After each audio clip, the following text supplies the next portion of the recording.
Hello दोस्तों, हम आ गए हैं भस्म आरती दर्शन करने के लिए और रात के बजे हैं 1:30। ये आप सामने देख सकते हैं भारत माता टेम्पल, जो मैंने शायद ज़िंदगी में पहली बार देखा। आपने कहीं और देखा है तो बताइए। ये पहला मंदिर मैंने भारत माता का देखा जो बहुत ही सुंदर था। ये हम एंट्री के लिए अंदर घुस चुके हैं और लाइन में लगे हैं।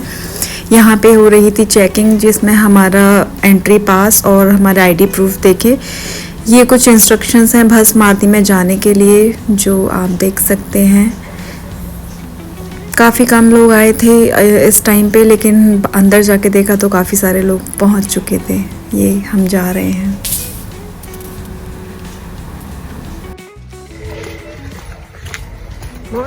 इधर देखो, इधर देखो, कहाँ जा रहे हो? भस्म आरती दर्शन कैसा लग रहा है फिर रात को 1 बजे उठ के? दिन में लगेगा गर्म। हाँ, अभी ठीक लग रहा है, मतलब मीठा मीठा ठंडा हो रहा है, अच्छा लग रहा है। दिन में तो बहुत गर्म होगा। और सबसे अच्छा लग रहा है कि हम भस्म आरती देखने जा रहे हैं। मंदिर परिसर में हमें लग ही नहीं रहा था कि रात के 2 बजे हुए और वहाँ पे इतना रश था और इतने भक्तों का जमावड़ा कि बस मग्न थे। भस्म आरती दर्शन करके हम निकल चुके थे। भस्म आरती का वीडियो बनाना अलाउ नहीं है तो हमने नहीं बनाया। ये है शिप्रा रिवर का नज़ारा, जो मंदिर के बिल्कुल ही बगल में है और जो रात के टाइम में बहुत ही सुंदर दिखाई देती है। सामने है महाकाल लोक, जिसके दर्शन नाइट में बहुत ही खूबसूरत होते हैं। हम आगे महाकाल लोक ही जाएंगे। कैसा लगा फिर तुमको? So much spiritual, blessed. सौभाग्यशाली नहीं मानते अपने आप को? महादेव की भस्म आरती देखने का मौका मिला। नॉर्मल बात कर लो। I'm a camera shy person. ये कुछ वीडियो की प्रैक्टिस करते हुए जो हमारे हस्बैंड जी हमको सिखा रहे हैं कैसे वीडियो बनानी है।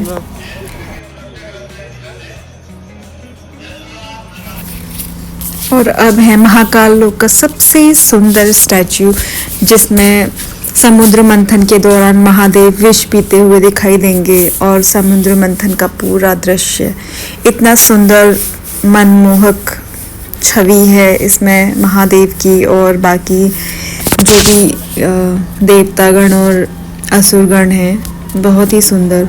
हमने थोड़ा टाइम स्पेंड किया यहाँ पे, थोड़े पिक्चर्स क्लिक की और सुबह के बज गए थे 6, लेकिन अब देखिए यहाँ लग नहीं रहा है कि इतना टाइम हो चुका है। उसके बाद हम निकल गए थे पेरेंट्स को लेके मंगल भगवान के मंदिर, जो कि वहाँ से थोड़ी 4-5 किलोमीटर की दूरी पे था। हमने गाड़ी पार्क कर दी और सब रेडी हैं मंदिर जाने के लिए। ये है कुछ यहाँ मंदिर का नज़ारा दूर से। ये है मंगल भगवान का मंदिर, जो सारी भारत में शायद एक ही मंदिर है जो है उज्जैन में, जहाँ पे बहुत सारी पूजा पाठ किए जाते हैं। अगर किसी को मंगल दोष है तो उसकी पूजा भी की जाती है। हमने लिया प्रसाद और मंदिर में हम चल दिए दर्शन के लिए।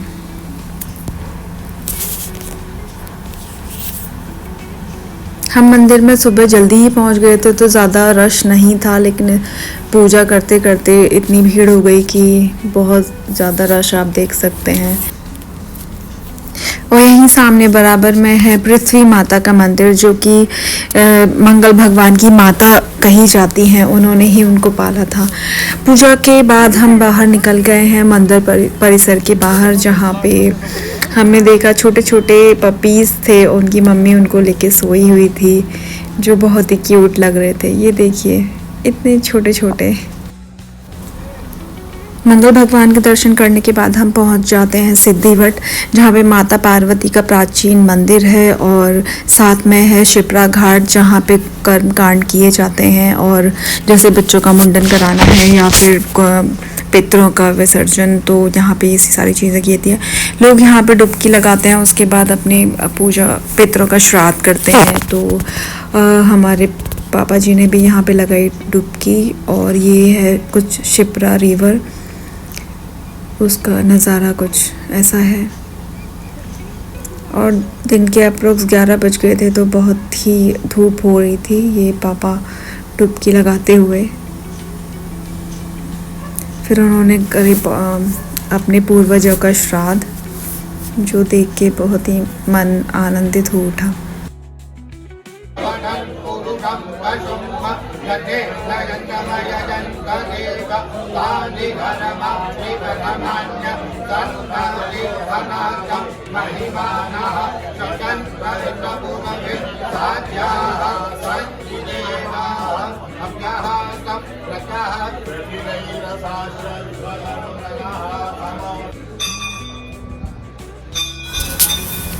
यह है शिप्रा रिवर और ये सामने जो पेड़ दिख रहा है वो ही है सिद्धिवट। और ये है मंदिर का नज़ारा। ये माता पार्वती का मंदिर है। यहाँ पे पार्वती ने माता बहादुर से तपस्या करके पुत्र को प्राप्ति की थी, तो वहाँ पे पैदा हुए थे कार्तिक के। यहाँ पे विक्रम बेताल की कहानी सुने? हाँ, वो ये सिद्धिवट है। सिद्धिवट भी नाम है, बट वृक्ष है, पीछे होता है पेड़ नहीं था मोटा, वही है। दूसरा विक्रम बेताल की कहानी है। विक्रम बेताल नहीं आता था, वही था विक्रम बेताल। तो विक्रमादित्य ने माता पार्वती की तपस्या करके बेताल को अपने वश में किया था।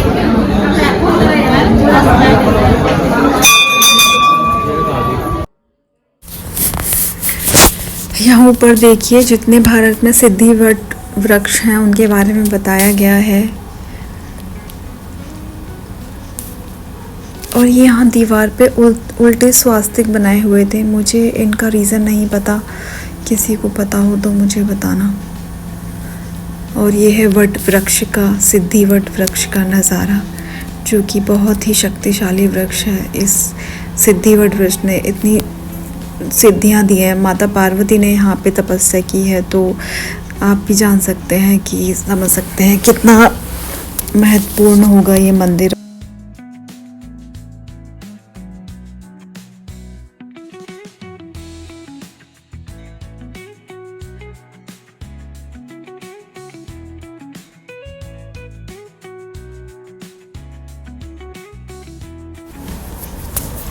यहाँ दर्शन करने के बाद हम पहुँच चुके हैं गढ़ कालिका मंदिर, जो कि शक्तिपीठ, एक शक्तिपीठ कही जाती है। यहाँ पे है दिया जलाने वाला एक स्तंभ, और ये है मंदिर के कुछ दर्शन। यहाँ बहुत ही रश हो चुका था, तो हमने जल्दी से दर्शन किए और फिर हम वहाँ से निकल गए।